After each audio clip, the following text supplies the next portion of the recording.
Hi guys, good afternoon. Hintayin muna natin ating mga viewers bago ako mag-start ng important announcement about our Gameloot company.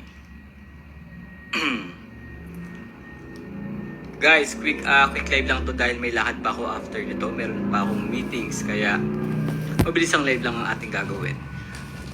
Sa mga hindi pa nakatanggap ng kanilang payout guys, katulad ng announcement ko kahapon, nagpasimula na po ako ng mag-release ng payout kahapon. Kung wala ka pa pong natatanggap at nag-request ka last Tuesday, don't worry guys dahil nga mula kahapon, ngayon at tomorrow po ang allocated days ng pag-release ng payout dahil nga po sobrang dami ng names ng nasa list of payout kaya hindi po yan kayang isabay-sabay lahat.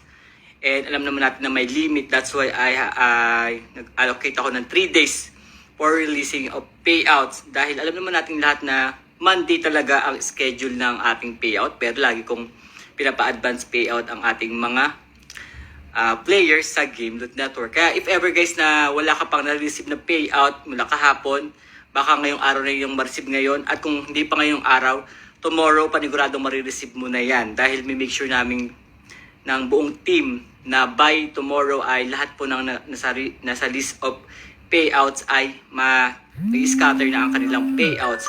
And also guys nga pala gusto ko rin sabihin na sa mga naghihintay ng ating Christmas raffle, i-move po natin ang ating Christmas raffle by tomorrow ng same oras, 7 p.m. to 8 p.m.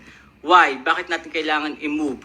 Dahil nga po meron pa pong slot sa WAC-M All na kailangan mo nang ubusin para po lahat ng nakapag-avail nung WAC-M All ay kasali po sa ating raffle. And also po marami po kasi nagme-message sa akin, actually mula kagabi pa, na nakikiusap na nakikiusap para sa makapag-avail sila ng WAC-M All at makasali sa ating parapol dahil nga yung iba daw doon, ang iba daw doon is hindi pa daw nakukuha yung kanilang mga sahod. Kaya po hihintayin natin sila na maubos yung slots. And also guys, dahil nga Sunday ngayon, which means family day, kadalasan sa atin is nasa labasan. Nawala din kasi sa isip ko na Sunday is ang December 11 is Sunday nga pala, it's family day. Kaya i-move po natin siya tomorrow ng exact time ng 7 to 8 p.m. And also important dito guys yung kailangan guys manood ka ng live. Manood ka ng live. Dahil once na hindi ka nanonood at natawag ang pangalan mo sa raffle, hindi po valid ang pagkapanalo mo. Dapat po nanonood ka ng live. Para po after the live is ma-PM mo na po agad ako para sa inyong premyo at maagad yan maipadala sa inyo bago mag December 14 or sa December 14 para po mapadala agad ang inyong mga prices.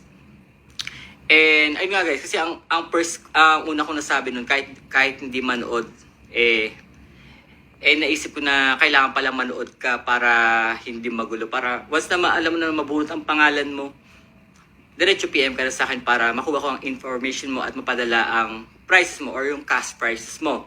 Again guys, i-move natin by tomorrow yung ating Christmas raffle na live. Live yan guys, dito gagawin yun sa aking Facebook, hindi po sa Zoom. Dito po gagawin yun sa aking Facebook. Kaya sana makanood kayo sa lahat ng nag-avail ng WAC-M All accounts and Christmas Catcher accounts. Yun pong dalawang yun. Kung nag-avail ka ng Christmas Catcher accounts, pasok ka. Kung nag-avail ka ng WAC-M All lang, pasok ka pa din. Pero